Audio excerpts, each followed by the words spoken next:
Good morning, hello, and welcome to the Gooner Talk, back again with you guys for another show, for another episode of the Arsenal Transfer Show, our morning 8 a.m. show, UK time, every single day, episode 52, and still no ins or outs to speak of, but we might be moving a little bit closer to seeing some, as we say, every single day. I hope you are good, I hope you are well, as we've reached a break in the European Championships. No football for a couple of days. It feels weird that there is nothing going on in regards. You can watch some MLS if you like, which there is some good stuff going on there. But other than that, not really any football going on. And until, of course, Saturday, yesterday's games were brilliant. It was fantastic to see Group F just thrown into complete chaos.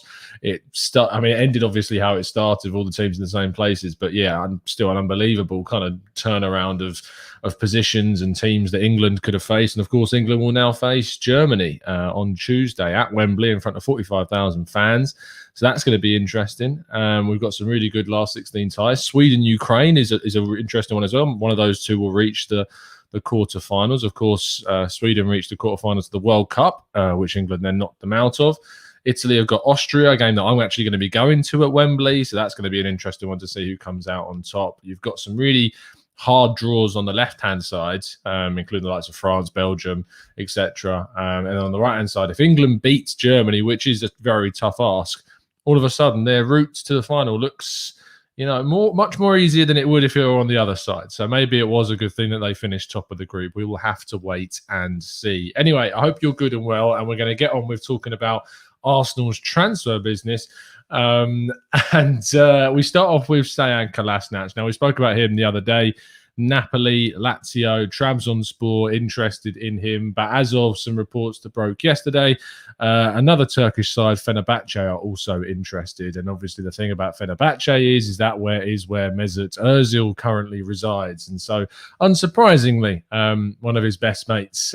Maybe there's been some words going on in the background, but Fenerbahce supposedly also interested in Kolasinac. We imagine the fee is not going to be big. You're looking at a few million euros, if that. And I think, to be honest, if you can get any money and the wages off the wage bill, that's a really good thing for Arsenal. So, yeah, I think it's a good move. I think it's one that Arsenal need to get done as soon as possible. And then they can focus on getting, of course, a backup replacement for their left-back position, whoever that is. We still don't really know the possible targets. That's probably something that's going to happen later on in the window. We'll have to wait and see. But Kolasinac to Fenerbahce or Napoli or Trabzonspor or Lazio. Plenty of clubs interested, which is good for Arsenal as long as a deal can get done. Moving on to the next three and our central midfield trio of possible exits, Torreira, Guendouzi and Granit Xhaka. All three, of course, we're waiting to kind of get final confirmation on a departure.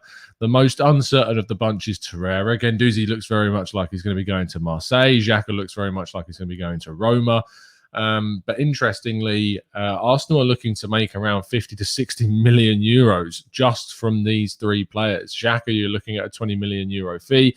Guendouzi, they want to make like 15 million euros from, which I don't think will happen, by the way. And Torreira, they're looking at a similar fee to Xhaka as well, which, I mean, if Arsenal can get over 50 million euros for three players that have no future at the club to them, Granit Xhaka a little bit, more so, but that's incredibly good business for the Gunners, and that's just three players. When you consider the fact that we could be letting go the likes of, obviously, Kolasinac, Maitland-Niles, Bellerin, and Nketiah, Nelson, there's even more than that that we could let go of too. Then you start adding up how much money Arsenal could make this window, and it's going to be a hell of a lot, which will, of course, alert clubs that they have some money to spend, and that could hike the price of players they're going for. But for the moment, it's just words. We haven't seen any official confirmation of any of these, but that's certainly a good thing for Arsenal. Hector Bellerin is being targeted supposedly by Inter Milan. They look like Achraf Hakimi is really going to PSG. Thank God, not Chelsea. Looking like he's going to PSG, which is a lot better from an Arsenal perspective. And they look at Bellerin as a possible target to replace him with. They do play with three at the back system, although that may change under their new manager when he comes in. They've just recently signed someone that was linked to Arsenal as well in Hakan Çalhanoğlu. So they are looking at players. They're looking at bringing people in, despite the fact that they have got their financial issues because of the Chinese ownership by Suning and their need to kind of, pay off the debts and not spend too much, but they will get quite a windfall from the Hakimi money that's going in. They do have to pay off Real Madrid still for the money that they owe to them for the Hakimi deal, which this deal will partly cover. But the rest of it could be used in part to bring in Hector Bellerin. There are interests from Spanish clubs like Villarreal, Atletico Madrid, Sevilla as well. But Inter Milan are presenting themselves as a supposed option for Bellerin. Moving on to Mavropanos. Now, we talked about this about a week ago, talking about how a 7 million euro or pound, it was never really kind of legitimized either way what this was. But reports coming out yesterday from German outlets suggested that this is actually going to turn into a loan deal with a option or a obligatory buy purchase option basically in the contract, which is even worse. Like when we were talking about this deal, we were saying that, oh yeah, no, 7 million quid for a player of Mavropanos' qualities is a little bit frustrating. But to learn that it's a loan deal with an option or with an obligation, we're not 100% sure, there's mixed reports, it's really sad. Really sad. Because I look at Mavropanos as easily a 10 million pound player minimum. And I understand that the theory goes with, well, yes, the demand is what determines the price. However, considering when you look at the quality of how good he was for Stuttgart last season, some of the other players that are moving around, I find this one really strange. That Arsenal are willing to let this one go so cheaply. But you know, hopefully Arsenal can get in the money for him. I will be disappointed if it's a loan with an option or a loan with an obligation with a low buy purchase. Because imagine he has a really good season. I mean, those kind of loans never really benefit the selling club whatsoever. So that's frustrating. Anyway, we move on to kind of our midway points in the ins and outs. A player that we had last season and looks like very much so he's not going to be at Arsenal next season. That is Martin Odegaard.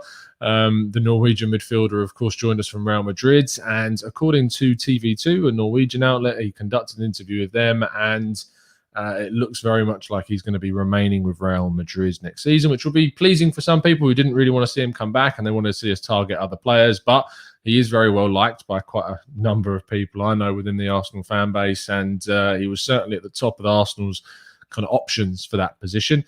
But they are now going to seemingly be forced to look elsewhere. And one of the names that was touted is, of course, James Maddison. James Benge replied to a question he was asked yesterday on social media about who they would go to target if it isn't now Odegaard. And he said that Maddison is very much at the top or near the top of their list. But they've also got plenty of others that are cheaper, was the word that was used, cheaper options available to Arsenal as well. So don't get your hopes up around Maddison just yet, but he is certainly on Arsenal's radar. Manuel Locatelli is someone who's had an absolutely brilliant European Championship so far this summer. Scored a couple of goals, been instrumental in Italy's performances in a group which is, yeah, not the best in terms of quality, but they really did end up smashing it for a side that have not even qualified for an international tournament lately. Did really, really well. He is being chased and interesting Arsenal, but Juventus have supposedly stolen a bit of a march on the Locatelli situation. It's always been reported that's where he would prefer to go, and you'd imagine he would fit in much more kind of smoothly at Juventus. And Italian players do tend to stay within the country, and it looks like Juventus will win that race, which is a shame because if Arsenal could have managed to get Locatelli, it would have been a brilliant acquisition, but very much so looks like he's going off to Italy or staying in Italy. We move on to Houssem Aouar, the Lyon midfielder that was linked to Arsenal heavily last summer and has seen some reports link him once again this summer with a much reduced figure of around £20 million. But today, supposedly, Atletico Madrid are interested in bringing in Houssem Aouar, which is interesting because, of course, they are looking at bringing in, and basically it's being confirmed already, but Rodrigo de Paul from Udinese, who plays kind of that central midfield role in an attacking kind of style. And Aouar is very similar, although he can play on the left-hand side. So the fact that they would go for both is interesting. I don't know how they would fit both of them into the same team when you've got other players, but I guess that would probably spell an end to Saul Niguez's time at Atletico Madrid, and maybe then Arsenal should be looking at him. I mean, I would love Saul to join Arsenal, but I think he'd be looking at more of a Champions League club this season. But if Arsenal have an opportunity to find that route and that avenue, they should definitely take it. But for Aouar, Atletico Madrid credited with some interest in him and maybe willing to take him this summer for the reduced figure he's available for. And then Alexander Isak, who was linked to Arsenal a couple of weeks ago and across the last couple of weeks, was saying he's interested in Arsenal. Chelsea were then said to be a bit interested in him as well. As of yesterday, Real Madrid are the next team to see their name linked with Alexander Isak and are willing to rival some of the other teams. Now, I wrote a piece on this yesterday. Interestingly, Real Sociedad are trying to actually renew his contract to increase that buyout clause. A lot of people said that 60 million euros is quite a lot. They want to see this increase to 90 million euros, according to Spanish media. So that could make a deal even more difficult for teams to try and get hold of him. He is a very exciting young talent, 21 years of age, had a good goal-scoring season with Sociedad last year, but looked good for Sweden despite not getting on the score sheet necessarily. And Real Madrid are the next team to see him as a possible Karim Benzema replacement. We move on to the final story of the day, which revolves around Ben White, the Brighton defender. Of course, centre-back Arsenal had a bid of around £40 million rejected for him. We were always told that another bid was going to be going in. That was what was reported by plenty of sources. It's one that we kind of are hopeful of right now, and hopeful that Arsenal will get that second bid, whatever that figure may be, accepted, and hopefully one that we should hear, fingers crossed anyway, some more things about. But it's interesting because we've heard the Lokonga thing's gone very quiet. I think that's probably a good thing.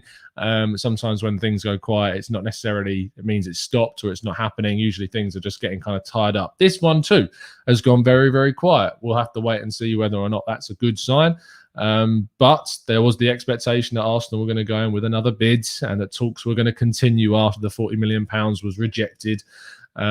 So yeah, we will see how it goes. But I mean, as of yesterday, I was told by Andy Naylor from The Athletic that there was no new occurrences, or rather, sorry, not yesterday. What day is it? Thursday. So Tuesday. As of Tuesday, nothing new had happened, according to Andy Naylor. But as of yesterday, if anything changed yesterday, we are unaware of that, but we will wait and see if anything does change in the next few days and if we see some interesting reports coming through.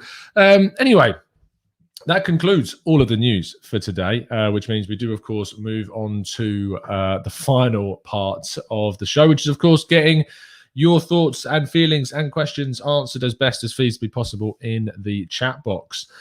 Dave says White gets done after the England gets spanked by Germany in the next round. Possibly so. They could be waiting for him to finish the European Championships for that to get done. Sartvik says, why don't we just shut down Villa on Smith Rowe? They seem to be preparing another bid, and we talked to you guys about that yesterday. Yes, they do, but the way you shut down them is by rejecting their bid. You can't just tell them, look, don't come back with another bid, and that being that, they will continue to try and fight for that. I put a piece up yesterday about how we should consider, not consider the bid as in think about selling him, but we should certainly be wary, and we should certainly be taking their interest seriously, because it does show it's indicative of kind of where Arsenal are as a club. I mean, trying to think back when a club of Villa's stature or a club in around kind of the bottom half of the Premier League table were bidding for Arsenal's main key players, I'm struggling. So that's indicative for me of kind of a bad situation Arsenal find themselves in, that they need to change the perception of where they are as a team. Alexandra Lawson says, transfer market has been as unimpressive as our season so far. Props to you, Tom, for your consistent content. Thank you ever so much, mate. Much appreciate it. Abe says, just out of curiosity, what is Partey's best role? Box-to-box or defensive midfielder? He's best as a box-to-box. I wouldn't put him as a single number 6. I think he suits a progression role.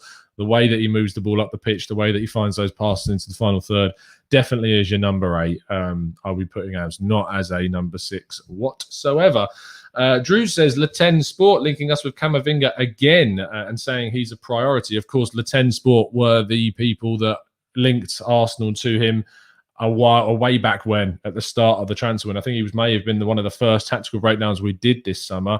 I've not reported it because I don't trust the source. Le Ten Sport is known, and I'm advised to be very wary of Le Ten Sport in France. I mean, if you want some more reliable outlets, you look at the likes of RMC and L'Equipe are more reliable. They're not obviously spot on, but they're much more reliable than that of Le Ten Sport. So just be a bit wary of the Camavinga talk.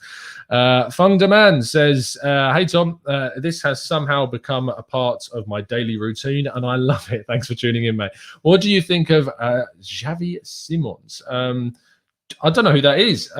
If you mean Unai Simon, the goalkeeper, I could tell you a lot about him. I don't think he'll leave Athletic Club, but Arsenal were linked to him before, but I don't know who that is. You'll have to let me know. No idea. Seal says, Tom, the group stage over, which team in the Euros, not the obvious one, has impressed you the most? I think Belgium have looked very, very good in an offensive sense. Defensively, not as much. The Netherlands and Italy go through as kind of group winners of all the games they've played, they've won. They've looked good. So there's lots of teams. And thankfully, all of those, I mean, Belgium and France on the other side, the Netherlands and Italy on the other side. So the Netherlands are on England's side. But if England can get past Germany, which is very feasible. I mean, you would say since the last two teams played each other, which the last time England and Germany played was 2017, and it was a 0-0 draw in a friendly. You would say since 2017, over the last 4 years, England have definitely improved and Germany have definitely declined. So I would argue that there is a real possibility that England even go into that game as favourites, which is crazy to consider. But I do think England have got the better squad. And should be the favourites, and they got the Wembley crowd behind them too. So it's all set up for England to get knocked out, which is obviously what's now going to happen. But fingers crossed, we will see. The Red Gorilla says, it seems Arsenal takes so long to get a deal done that it gets hijacked by others. If we want a player, just pay the fee. If only were that simple. If only that were that simple. Xavi Simons has jumped to PSG. I honestly have no idea. I'll have to look into it, mate. I'm not going to try and pretend I know about a player that I don't. I don't know anything. Absolutely nothing. Sarvik says, would you support Maitland-Niles' idea of shifting to a midfield role? I'd support Maitland-Niles' idea of if he wants to leave, he should, because look, you can't. There's no point keeping an unhappy player at the club. It's as simple as that, really. Matt G says there are still a lot of time in this transfer window. However, pre-season training starts in 14 days, which is such a large squad overhaul incoming. Will Arteta have enough time to with the new players? And also, not only that, Matt, but you're going to start pre-season with players that you've got no plans for, which is really disruptive. So Arsenal need to get moving on player sales. They've got 2 weeks to do it. And fingers crossed in the next 2 weeks, we'll start seeing a lot more movement outwards from the club. But we will wait and see. You may have to wait until after the European Championships or until some teams have been knocked out to see some leave, like Granit Xhaka, for instance. But before pre-season training starts, they really need to. But you have to remember the players that have been at the Euros are going to get an extended holiday. So there is that to factor in as well. Not all the players will return in 14 days. With the players that have not been playing. And Lucas Torreira would be one of those people that gets an extended holiday playing with Uruguay in the Copa America. So there's lots of. I don't know if Martinelli would get an extended one as well because he didn't go to the Olympics, but he may get an extended break as well. But we will see. Neil De Sosa says, why Arsenal is so slow giving Emile Smith-Rowe a new contract? I don't think it's about slow. It's just negotiations and sorting out with his agent. Things don't happen like they do on a video game. It's not you go into a virtual conference room and have a meeting and sort it out. It's a longer process than that. So you need to be patient. Matt says, what signing do you think Arsenal will announce first? I'd be very surprised if it wasn't Lokonga that was announced first. It looks very much like a deal that's getting done and will be done very soon. Alistair says, why don't Arsenal look for swap deals instead of buying individuals that they don't have the money for? Well, we don't know what the money is, Alistair, at the moment. Arsenal may have the money, and we're just trying to wait and see for the right dominoes to fall before certain players become available or certain prices that are more attractive to Arsenal become available. So we will wait and see. Ken says, what's your take on Saliba going out on loan again? He is better than White, in my opinion. I don't think he's better than White right now, but I think he certainly has a higher ceiling than White, and I'm frustrated that he's not being given an opportunity. I'm frustrated if he goes out on loan. I want to see him stay. I want to see him play. I want to see him give the best for the club and try and prove Arteta wrong. And maybe Arteta's a little bit worried about being proven wrong. I hope that's not the case, but you get the sense that it's just a little bit unhealthy, that situation, which is a real shame. Creator, bring Haaland. Living in a dreamland, mate. David says, Patrick Schick is looking good at the Euros. We should sign him. He could model for our new kits too. Yes, let's go sign Will N.E. Up front. No, this is something you need to be very careful of, David. You can't look at how players have been at the Euros as a symbol or a signature. What's the right word I'm looking for? As a indication, that's the right word, of kind of their overall ability. Because people have kind of these summer tournaments where they really flourish and stand out. But if you've watched them beyond just the tournament, like I have with Patrick Schick, I've not seen enough to convince me that he's any better than a Lacazette right now, and or any better than an Andre Silva that we're being linked to. So I would, I'd chill on the Schick side of things. Jasmeet says, from all the attacking midfielders we've been linked so far, who do you think we will end up with? Aouar, Maddison, Fekir, Odegaard? Honestly, Jasmeet, I have no idea. Well, there is no indication that any of these players are more likely than anyone else. Because whilst I think the Maddison is much nearer the top for Arsenal's priorities, the money situation, the way they're spending money on other areas of the pitch may mean they get priced out of that move and they may move for someone else. So I honestly could not tell you who I think that we will go and get, because it's impossible to know at this stage in time.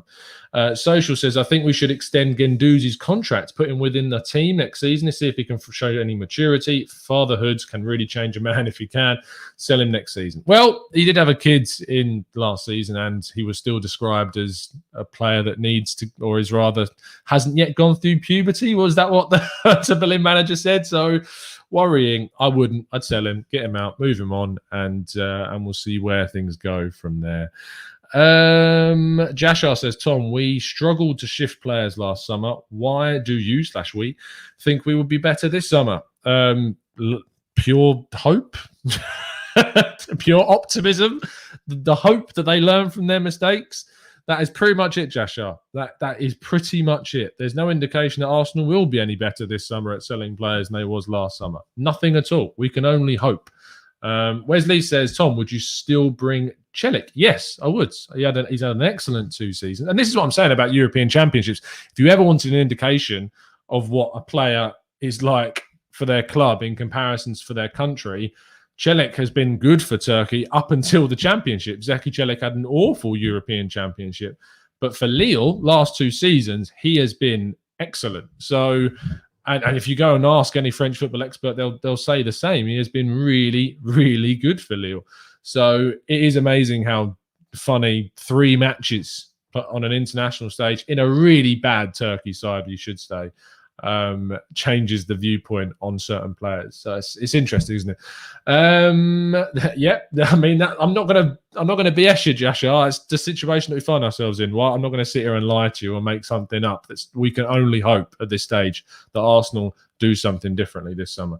Sam says, some people think Arsenal aren't looking for right backs. Looking for a right back, as Ben White, Chambers and Cedric will be covering that position. What do you think? Ben White as an inverted right back. I think Saka and Pepe suit an overlap right back. You never know. We could even be moving to a back 3 system. We don't know what we're going on right now. We don't know how Arteta is going to set up the team if he brings in certain players. I hope that he's not looking at Ben White as a right back. It wouldn't make too much sense for him to look at Ben White as a right back and then these links for Saliba to be going out on loan to come through, would it? So I think it's more so Arsenal are looking at him as a very good centre-back with a really good ceiling, a really high ceiling. And actually what's going on with the Saliba situation is more indicative of that, and that Arsenal may go for a right-back a little bit later on in the window when others become available. We will wait and see. Yes, Mud, if not Celik, then Sentonze from Metz, who's had a really good season for Metz last year. Was excellent and not very well known, and probably would be available for a decent price, Sentonze. So certainly one that you should keep an eye out on if he does stay at Metz next season. Sarvik says, did the Raul Emery era just monetarily handicap Arsenal by 30 to 40% of their transactions? What's your estimate? I have no estimate about how much it's handicapped them. I certainly have a feeling that it did handicap them, that relationship, and the fact that Raul was even here had a massive detrimental impact on the club. But to give you a specific percentage would be far-fetched at best. So there you go. So Hill says, Tom, yesterday Koundé played as a right back and we're linked with him considering he does what Ben White does. Does that make sense? No, I think he played at right back out of necessity, Hill, because obviously they lost Benjamin Pavard. They should have taken more right backs. I don't know why they didn't. And I thought he was awful. I thought Jules Koundé was absolutely dreadful against Portugal. So, yeah, I'm not particularly that fussed about bringing him in as a possible right back. He's still very good, and for Sevilla, he has been exceptional. And I'm not surprised to see him being linked with other Champions League level teams. But he wasn't the best yesterday. That's for sure. Anyway, let's move on, and hopefully Arsenal can get some deals done in regards to ins, in regards to outs. And I'll be back tomorrow morning with you guys at 8 a.m. There may be a show a little bit later on this afternoon / evening. We'll wait and see. But tomorrow, there will be a call-in show at 5 o'clock. So if you'd like to come on the channel and have a chance to say what you feel about the current transfer window, maybe you've disagreed with some of the things that I've said and you'd like to have a debate about that, then please do send us a DM over at the Gooner Talk TV. And of course, we can sort that out. So that'll be around 4-ish, I imagine, 4 o'clock-ish tomorrow. Maybe 5. I'll let you know on Twitter when it'll actually be. We've got a few people interested already, but send us over a DM on Twitter and we can hopefully sort something out. Members, of course, in the Discord server as well, you can let us know there. It's been an absolute pleasure to speak to you guys as always. And as always, up the Arsenal.